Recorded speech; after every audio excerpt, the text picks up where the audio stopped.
Hello everybody and welcome to the Little Woman podcast.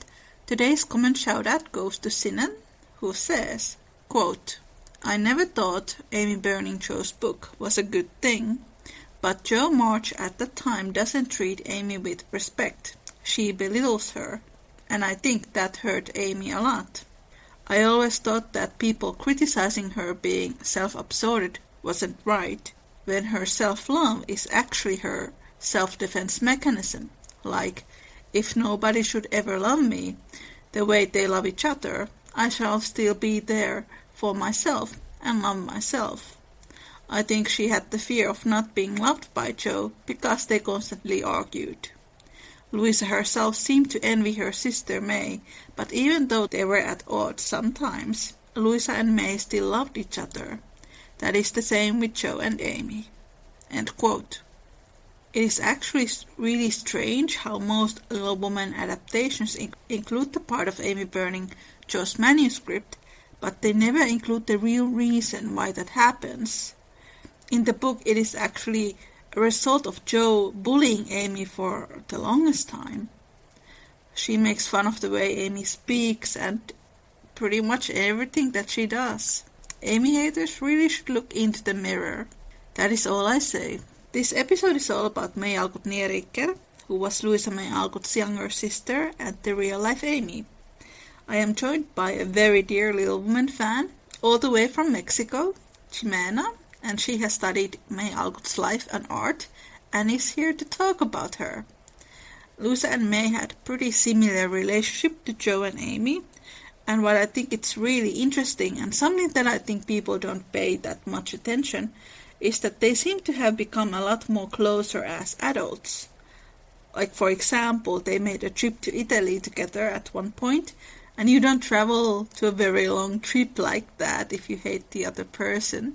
So they became closer as adults, same way as Jo and Amy in the book become closer after they have lost Beth.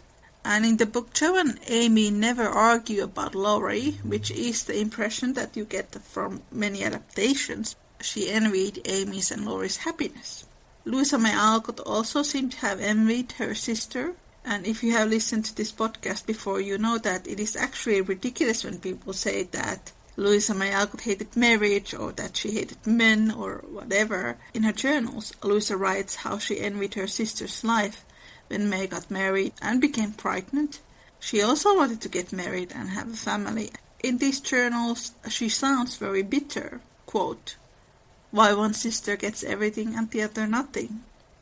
And this is written during the time when she was already a millionaire. Jimena and I have known each other a couple of years now.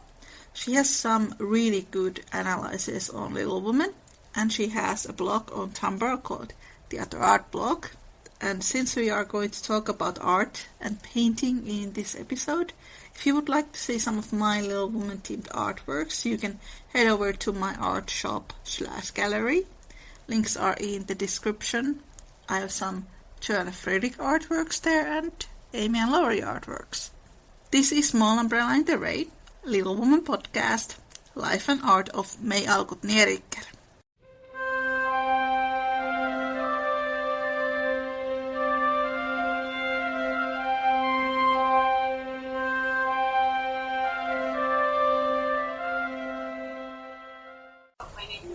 I'm Mexican. I just graduated, and actually, well, we were going to talk about Little Women. I should tell you that I had no idea Little Women existed before 2019. I saw the trailer for this movie, and I was hooked by it, and I began researching, and the more I learned about it, the more I identified with the story, and the more I liked the story, the characters. I watched the movie. I really loved it, and then I read the book.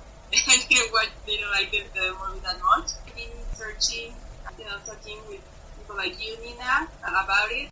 You've done lots of research on May Alcott, and I thought that was really interesting.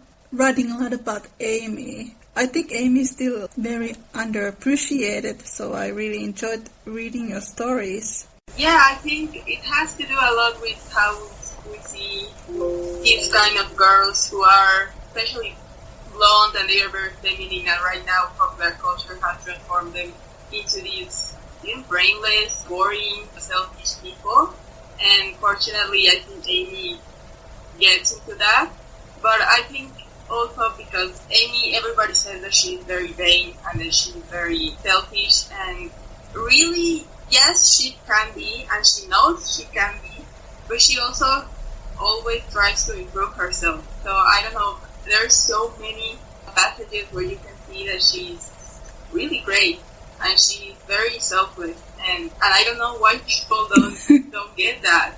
Fortunately, that bad perception has translated into how we perceive May Alcott.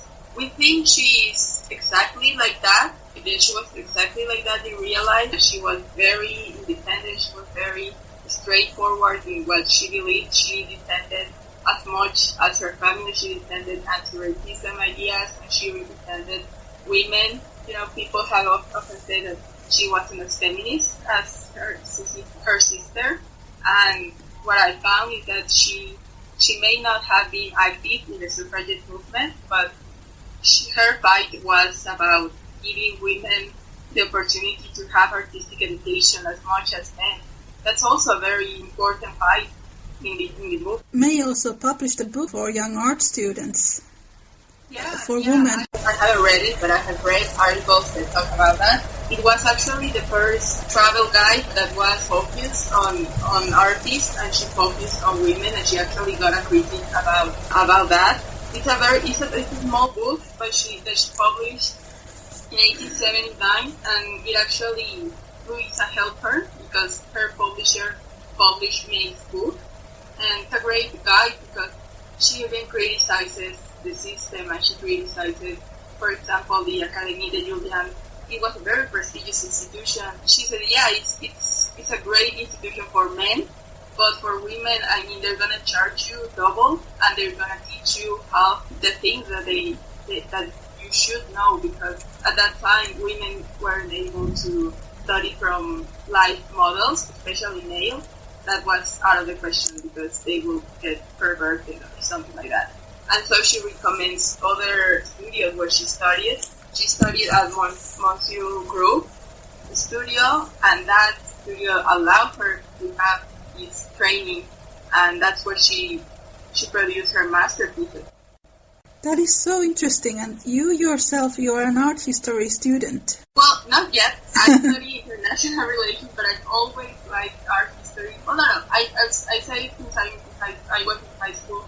I got really interested. I got this class and I fell in love with it.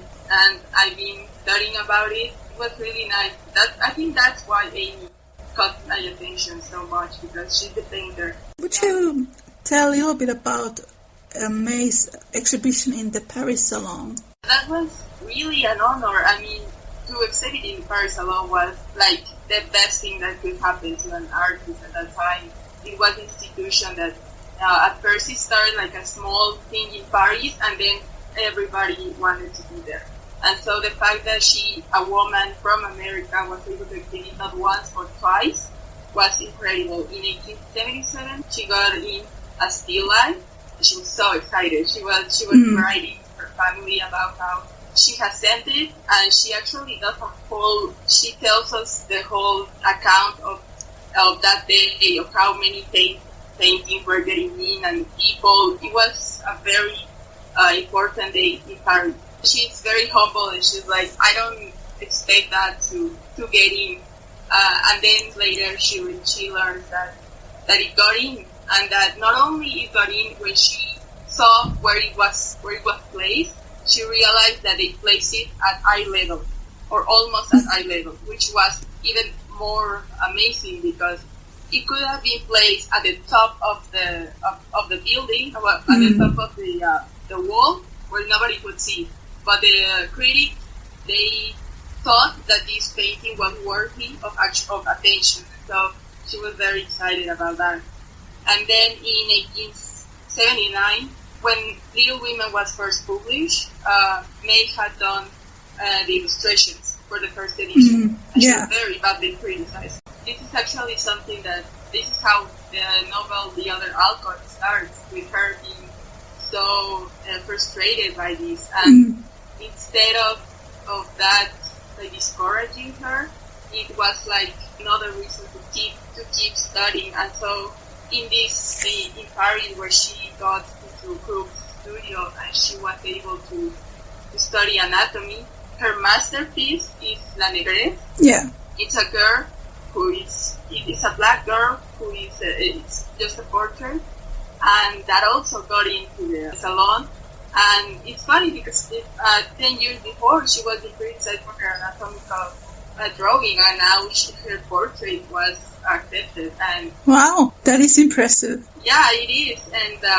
And also, you know, the fact that this was a portrait of a black girl, she exhibited her family's teaching of anti-slavery and anti-racism. She was praised by not only for this, but a black man, and her teachers praised her for how, for the dignity that she gave to these people. They weren't just, you know, sometimes in our history, they only depicted black people as servants or things like that. I mean, in very specific ways. And she gave these people dignity. And so she exhibited how her family was very anti-racism more than just anti-slavery. I think it's something that people don't know enough about, their whole statement on the anti-racist issues and their work in the abolitionist movement. You read Little Woman quite recently. You also read Little Man and the sequels. Did you have any kind of presumptions about how the book would be like? Because you had only seen the 2019 film. Yeah, well, I think, like a lot of people, I watched the whole first tour. I think I did one interview without watching. And so I had a lot of preconceptions about what it was, about especially Laurie and Frederick and, you know, these girls, you know, everything that Greta said about Laurie being an ally. And then I read the book and I was getting angry at Laurie so much. I was like the thing that you have talked in your other podcasts about catfishing Meg, or the pranks that she pulls on Meg and John when they get married, or how she talks about girls who flirt with him and she likes it, but then she also says that, oh, but those girls they're not gonna be taken seriously. And I was so mad at him, and I was like, wait, is this the guy that I'm supposed to love and to consider an ally? It was really confusing to me. And then also, of course, Frederick, it was also really confusing how it was like, well, I never saw him criticizing badly Joe. I never saw him like being rude to her or anything. They never actually fight. In the book, they don't have any kind of conflict, but then they have a conflict in every movie, so it is very confusing. Yeah, it's so confusing. And then it's like Joe can't stop talking about him. Like, in the letters, I was like, well, Marmy surely knew that her daughter was in love, because she can't stop describing him. And it's not like, oh, I met a friend and he's really nice. Not like he's like this and she's face and you're like, yeah, and this is not a friendship. So yeah, I think that the movie really shaped what I was expecting of the book, and then I got another thing completely different. I think I had something similar happening when I read Little Woman, but it was the 1994 film that I compared it to, because, you know, Christian Bale, he's also very idealized, but then in the book, Laurie has a very long road process. I wish we could see that more in the adaptations, because then it makes a lot more sense why these couples work. Yeah, they happen. Yeah, and I thought another thing that I think that 2019 other adaptations, but that one is how the rivalry between Joe and Amy, that when I saw that, they fought in the first book, but I think by the time of the second, they have agreed to disagree, and they didn't fight that much. In the chapter Cause, when they are meeting Aunt Marge and Carol, you know, that's when Joe loses the trip to Europe, but it's not because of Amy, it's because she herself, you know, makes fun of the aunts, and then she also blurts that she doesn't like French, and they are going to France, So you can't really expect that Jo is going to get the trip to Europe because she's not interested. It's also one thing that you don't never really see in the adaptations. So people just say that Amy stole Laurie and Amy stole Jo's trip to Europe, and neither one of those things happens in the novel. So it is very, very confusing, but that's why I started this podcast. I don't know if you remember in the movie 2019, Marvin is really sad that Jo can't go to Europe. She puts on a face that she's like, oh my god, why is this happening? And Amy is so like thrown off by this. She's like, why can nobody be happy for me or something? And in the book it's completely different. In the chapter of the Arthur, Marmee even says to Jo like, you bought it on yourself. And she's like you have to like be happy for Amy, and if you want to cry later, go cry later, but you can't ruin this for Amy. Yeah, you can't really blame Amy for anything that Jo does to herself. Yeah. And I think that it's sad because you can see that when I have read some of Louisa May Alcott biographies, the biographers very often make May Louisa's nemesis, and they had a much closer relationship in real life. Also in the novel you can see that the sisters are very close. And it's interesting because in the book, both Jo and Amy are disappointed with Laurie and the way he's behaving. I think you mentioned in one of our discussions how May was a bit disappointed with Julian Hawthorne. By that time I was reading a novel that was about May, the life of May, and it was Little Woman in Blue. Yeah. There are two novels, the other are called Little Woman in Blue, and this one, they try to make Julian Hawthorne and May be a couple. I think that's completely fictional because Julian did say that he had a big crush on her, but they were like 6 years apart, and he was like 14 and she was like 20, and so it would have been a little bit hard to be a couple. To me, I don't think that would have happened, but yeah, it reminded me a lot in the novel. It reminded me a lot to Laurie because his father is Nathaniel Hawthorne. Even if she is struggling and she is sick and then she dies and she doesn't have a lot of direction. And May is like, can you please focus and work or do something that is going to help you provide your family? And then she wants to marry her and she's like, wait a second, why do you want to do this? This is big and you don't have a job, you don't have nothing. It reminded me a lot to Laurie. I think both sisters, education was very important to them, so it might have been frustrating to see a friend being so distracted by everything. Yeah, and I think more than anything, he was so privileged, and to see him like, you have this privilege that we as women, but also poor people can't have, and you're throwing it away. Yeah, that's really frustrating to anyone.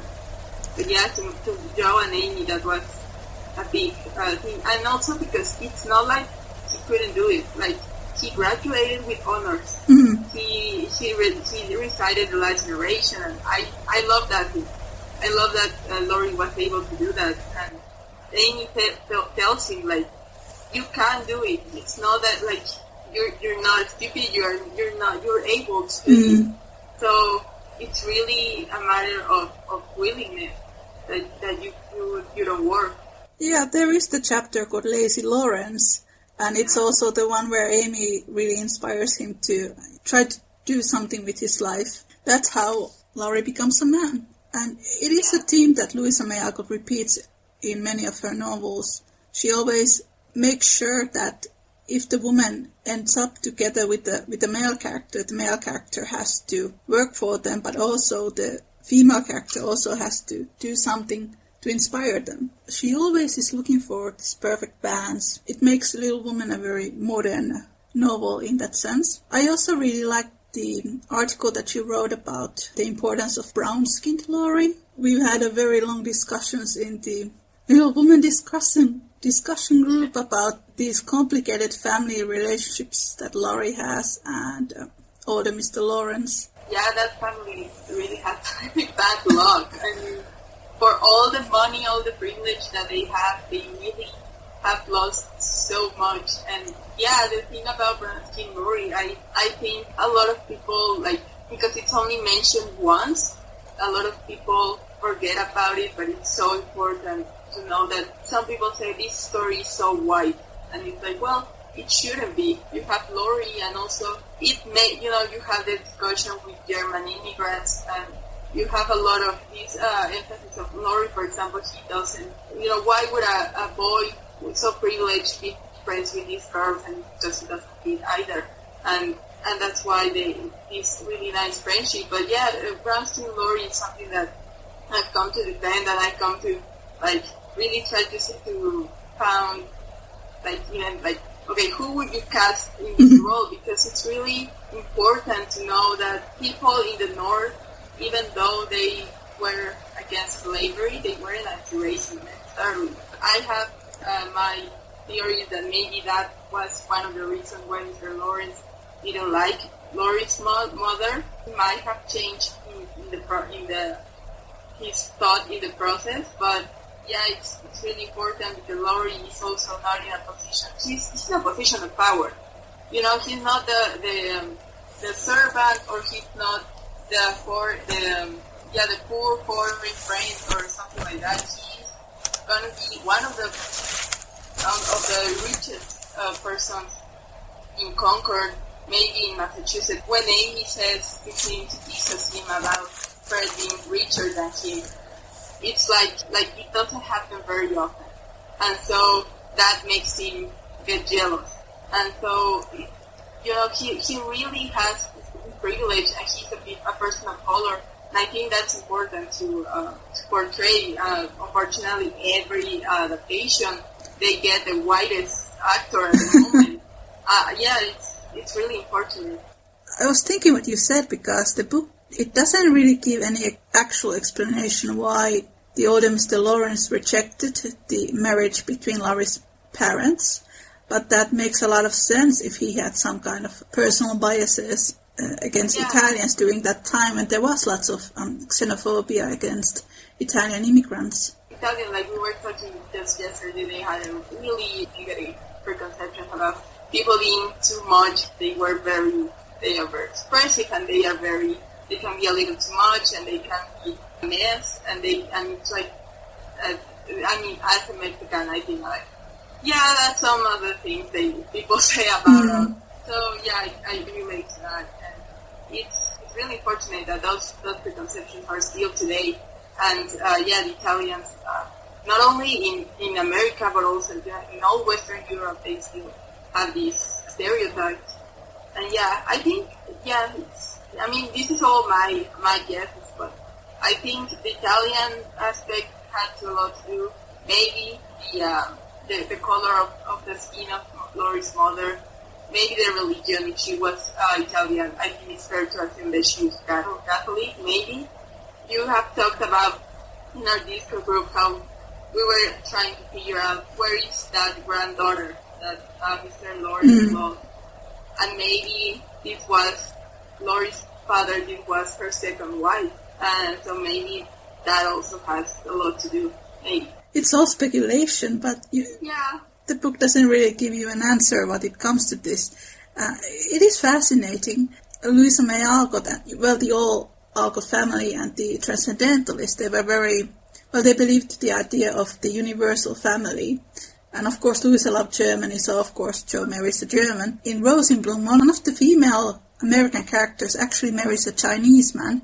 You can find lots of international marriages and relationships in Louisa's novels. It is a little bit, not little bit, but very disappointing that it's now like we've had 100 years of Little Woman films, and like you said, Laurie's actors are always whitest of the whitest. You don't really see that diversity. Yeah, I can understand how even the 1990s does that. Like, I think part of the television history of the United States, I think it was in the Star Trek that was the first interracial piece, and that was a big deal. So, I can understand why the 30s, the 40s, all these adaptations does that. But in the 2010s, that they still do that, it's disappointing that I think a lot of brown skin people would feel represented and would be very happy to see that. Yeah, I mean, there are shows like Bridgerton and even Anne with an E, and they try to include at least a bit more diversity to the cast. But then this book was already written in 1868 with a very diverse cast, with a bunch of international characters with different skin colors. And I think you also mentioned something that I hadn't noticed, that the servant lady of Aunt March, Esther, that she changed her name. Her real name is Estelle. Oh, that's so pretty. She changed it to Esther to make it more American. Esther is such a... it's also a character that, even though it feels very, very little, her appearance, it interests me a lot because she's Catholic. When Amy is there, she's very worried about Beth. Sorry. Yeah. She's very worried about Beth, and so I sent you a question about how well she kind of low-key tries to introduce Amy these Catholic traditions and these Catholic rituals, and they work, and they make Amy feel better. And I was reading about an article that says that more than any other sister, Amy has a very Catholic approach in the way that she finds religion through beauty. And the Catholic Church spends so much money in making art and beautiful paintings, and so that's really interesting how she feels very connected to the old masters, but to the masters from France and Italy. They were Catholic, and they fought for the council reform.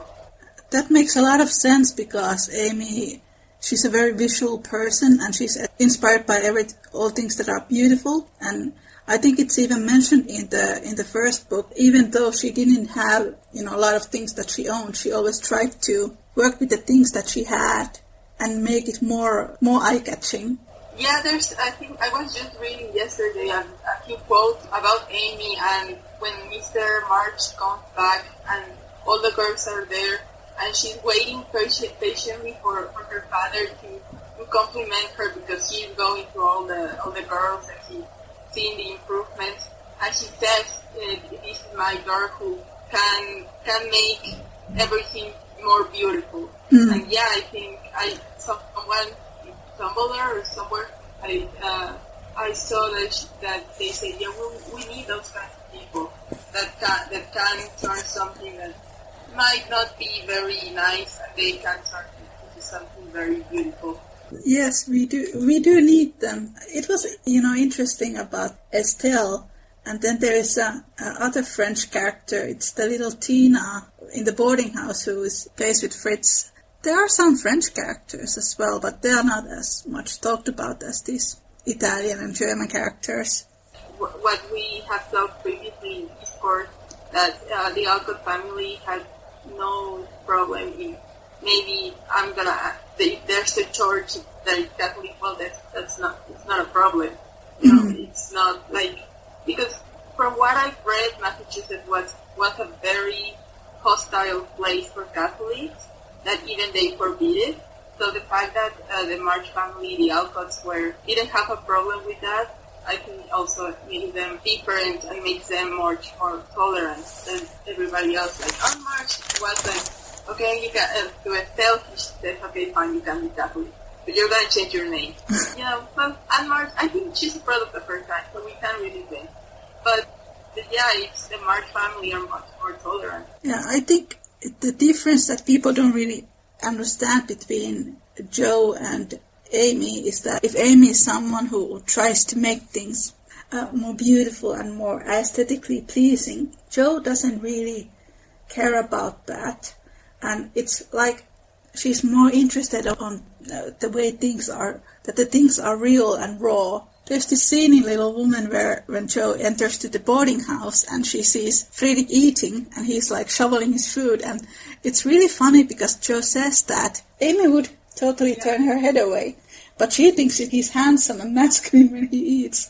And I like Joe and Fritz, but I really didn't understand that scene when I first read it. When I started to read more about Louisa's relationship with Henry Thoreau, there's a journal entry from Louisa where she actually describes how she thinks the way Henry is very handsome and he's very masculine. Then I was thinking, maybe the problem with people is that we try to adjust Jo to be like ourselves. We don't really understand her need to appreciate sort of more unconventional ways he sees the world. I don't know if I'm prefacing this right, but it's like the way when Fredrik is giving his speech in the symposium about the difference between real fate and this new worldview that he opposes. Jo wants to clap for him because she's so excited about it and she agrees with him. So I think it kind of shows that Jo doesn't really see the world the same way as Amy. I remember that part. She's like, her lady would be so horrified by that. Yeah, that makes me laugh. Yeah, I think, like you said, Amy is a very visual person and she's much more interested in Amy. That's why she and Laurie are so well suited, because she's also like that. And it's like we were talking about just yesterday about what if Laurie realizes Jo is a torment, once they get married. And she's much more interested in Amy. And she's much more interested in Amy. And that's why she and Laurie are so well suited, because she's also like that. And it's like we were talking about just yesterday about what if Laurie realizes Jo is a torment, and once they get married they realize that it's not nothing, but not enough to make a marriage work. That would have been so horrible to them, because it's not like divorce was very common or very well seen back then.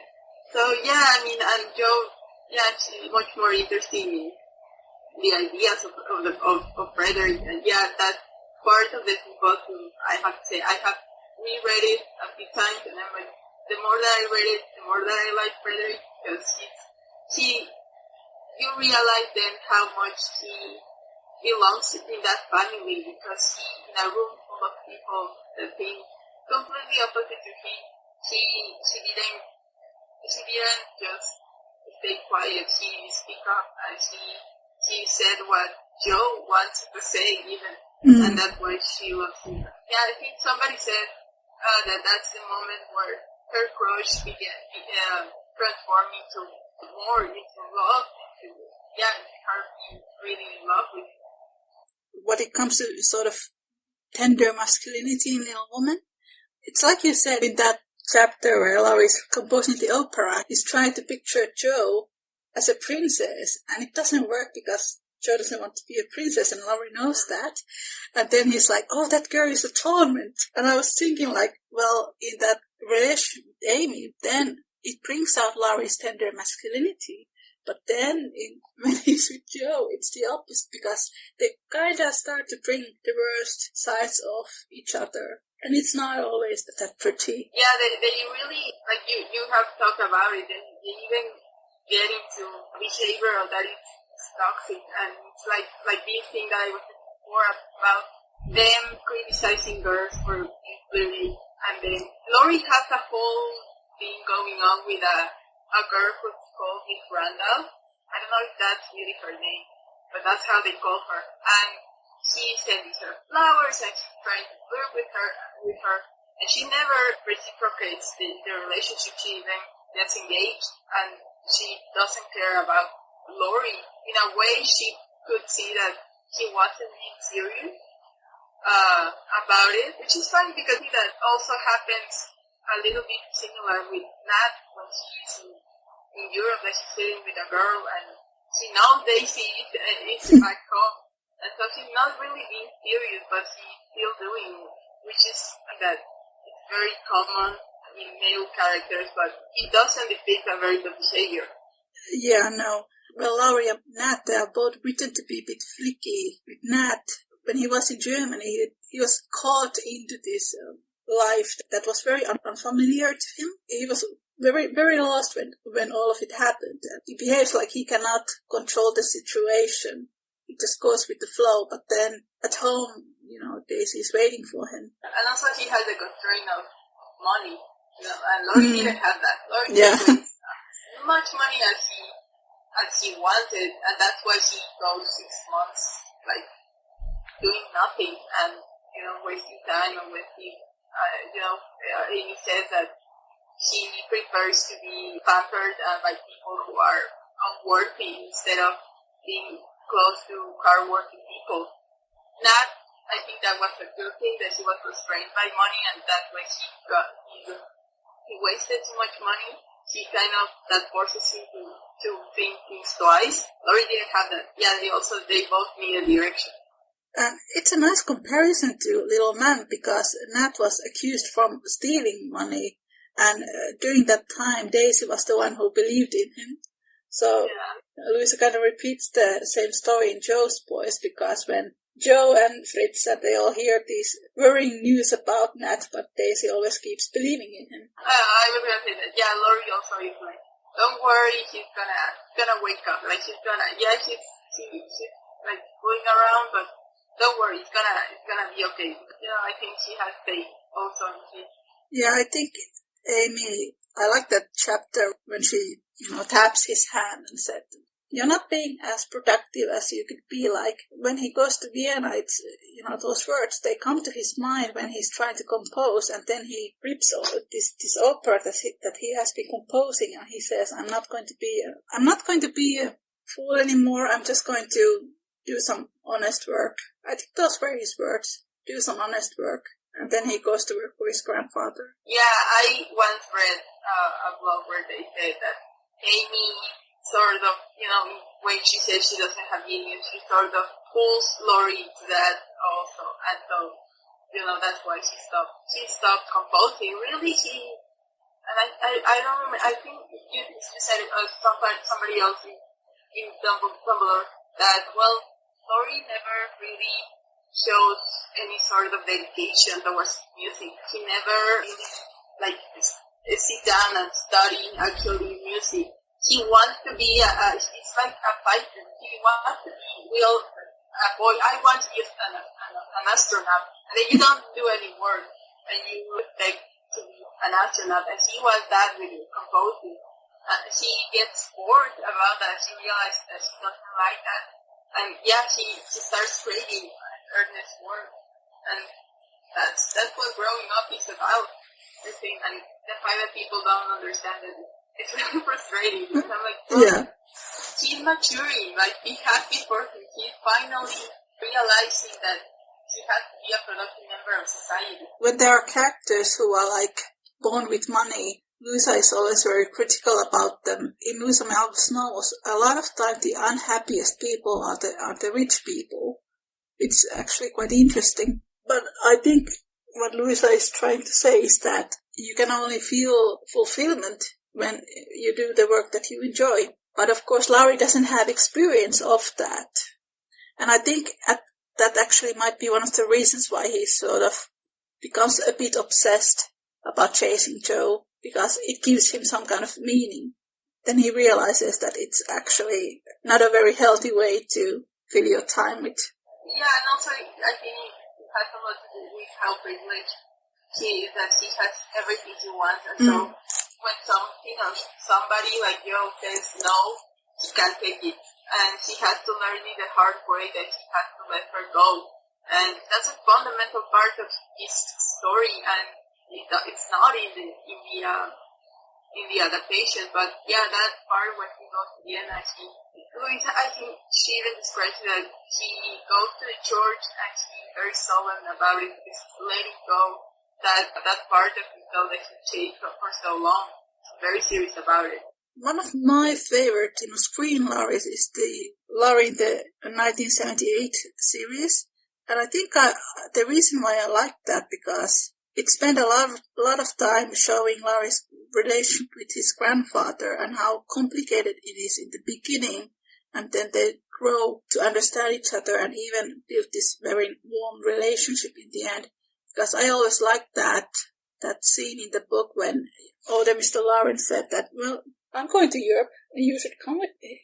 He's going to help him to move on. Hopes to see that he's going to become that valuable person in society. It's also one of the very rare adaptations where they show that Laurie has a temper, but it also has a quite nice arc with Laurie and Amy. Yeah, are you talking about the 8-episode series? No, the other one. Well, I do like both of the 70s series, but I think the 78 series had a bigger importance with relationship between Laurie and the grandfather. Yeah, that's something that is lacking. I think most of the times people pay attention to how Mr. Lawrence and Beth connect, and Laurie and his grandfather don't always get the attention. Mm. Yeah, it's a really interesting relationship because who knows how much Mr. Lawrence knew about Laurie before coming to America. He has been in boarding schools, and maybe he even personally knew him for years. So yeah, it's a really interesting relationship. And then at the end of the book, it says that Laurie, Amy, and Mr. Lawrence are always together. That's really nice. That the marriage also helped their relationship between the grandson and grandfather. It was made in heaven.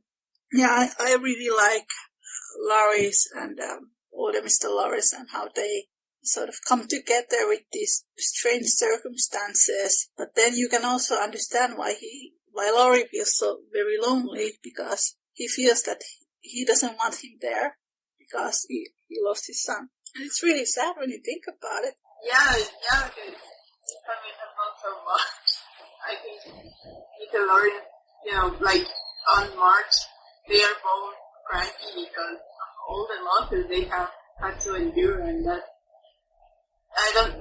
something that sometimes, especially on March, is like villainized, and it's like, well, try to understand her. She has lost her family, and the marches are not really very nice to her either.